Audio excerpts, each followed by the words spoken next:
Halo semuanya, selamat datang lagi di bedah materi kita. Gini, hari ini kita bakal ngupas tuntas sesuatu yang jujur aja sering banget kita anggap remeh di kehidupan modern kita. Kita akan bedah anatomi kabel fiber optik dari inti kaca sampai ke rumah Anda. Siapin diri kalian karena kita bakal jalan-jalan ke dalam sebuah keajaiban teknologi transmisi data yang beneran mind-blowing. Pernah kepikiran nggak sih gimana caranya seberkas cahaya kecil bisa ngebawa seluruh internet kita muterin dunia? Coba deh bayangin kebutuhan bandwidth kita sekarang. Mulai dari nonton film resolusi tinggi, mabar game online yang anti-lag, sampai video call seharian ke ujung dunia. Kebutuhan data kita tuh udah bener-bener gila. Nah, kenyataan yang paling bikin merinding adalah semua data raksasa itu ujung-ujungnya cuma ngandelin pergerakan cahaya sederhana di dalam sehelai kaca. Serius, gimana ceritanya coba hal ini bisa terjadi? Oke, mari kita selami bareng-bareng. Fiber optik ini pada dasarnya adalah media transmisi data. Dia pakai cahaya buat ngirim sinyal super cepat lewat benang kaca atau plastik yang tingkat kemurniannya itu tinggi banget. Tapi sebelum kita ngezoom lihat bentuk fisiknya dari dekat, satu fondasi penting yang harus kita pegang. Teknologi ini bekerja dengan ngubah data elektronik kalian jadi rentetan kedipan cahaya yang super ngebut. Biar gampang, ini peta jalan eksplorasi kita dari dalam ke luar. Pertama, keajaiban kabel fiber optik. Kedua, anatomi inti dan cladding. Ketiga, lapisan pelindung ekstra kuat. Keempat, single mode versus multi mode. Dan kelima, instalasi dari laut hingga rumah. Yuk, langsung kita mulai. Kita masuk ke bagian pertama nih, keajaiban kabel fiber optik. Seringkali kan internet super ngebut ini kerasa kayak ilmu sihir aja gitu.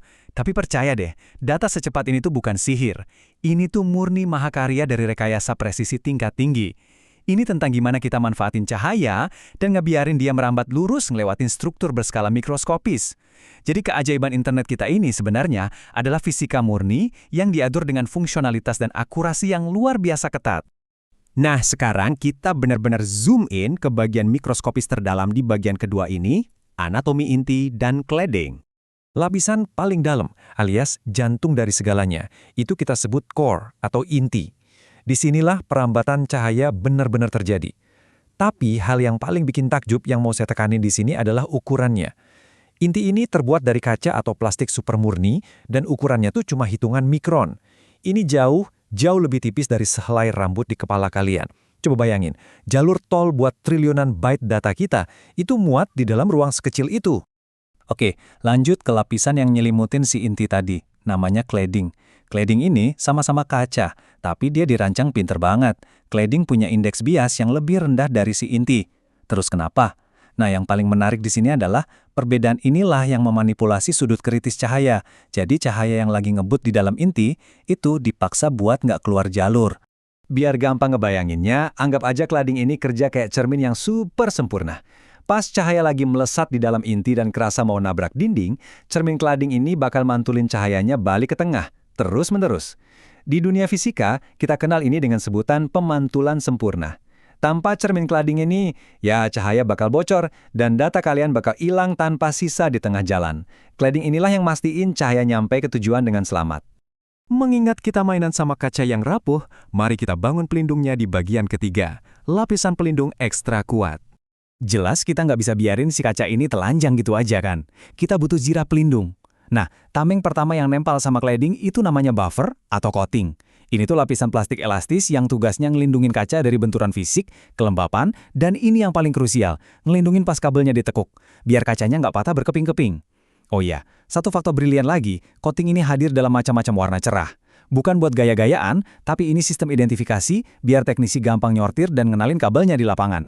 Di luarnya lagi ada strength member alias material penguat. Kabel fiber optik ini kan bakal ngalamin siksaan fisik yang ekstrim di dunia nyata.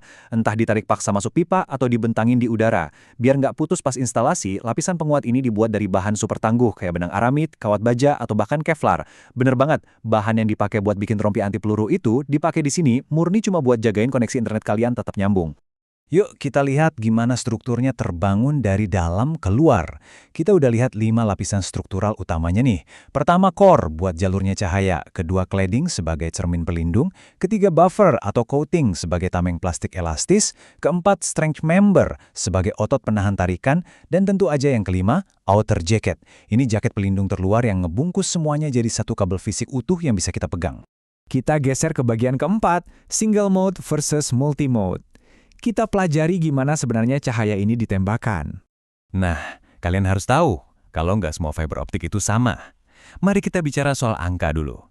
8-9 mikron. Coba, berhenti berkedip sebentar, dan benar-benar resapi seberapa mungilnya angka ini. Ini adalah ukuran ruang kosong di dalam salah satu varian inti kita. Saking kecilnya, nyaris nggak masuk akal kan? Tapi, justru dari ukuran yang ekstrem inilah muncul kekuatan utama serat single mode. Gini bedanya. Untuk single mode yang di sebelah kiri, intinya tuh super kecil, cuma 8-9 mikron aja. Dan buat nembus itu, dia pakai tembakan sinar laser presisi tinggi. Mode ini emang diciptakan khusus buat ngirim data bandwidth raksasa ngelewatin jarak yang jauh banget tanpa kehilangan sinyal. Cocok buat nyambungin antar kota atau dasar samudra.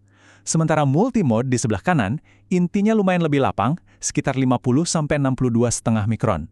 Dan umumnya ditenagai cahaya LED. Karena lebih lebar, cahayanya lebih sering mantul, jadi ini lebih pas buat jarak pendek dengan kapasitas besar, kayak jaringan lokal di gedung perkantoran. Akhirnya kita sampai di bagian kelima. Kita zoom out penuh nih, instalasi laut hingga rumah. Sekarang kita lihat di mana aja sih kabel berlapis zirah ini ditanam di planet kita. Dan tabel ini ngegambarin dengan brilian gimana outer jacket itu harus beradaptasi di medan yang beda-beda. Buat tipe indoor di dalam ruangan, kabelnya wajib ringan, fleksibel, dan nggak beracun. Buat outdoor, harus kedap air dan siap dihajar cuaca ekstrem. Kalau tipe areal atau udara, ditambahin kawat baja ekstra yang namanya messenger biar nggak melentur pas nyebrang antar tiang. Dan yang paling gila, instalasi submarine atau bawah laut ini pakai pelindung baja penuh. Kenapa rute bawah laut dan bawah tanah butuh pelindung baja seberat itu? Ya jelas, pertama buat nahan tekanan bawah laut nalan yang bisa meremukkan apa aja.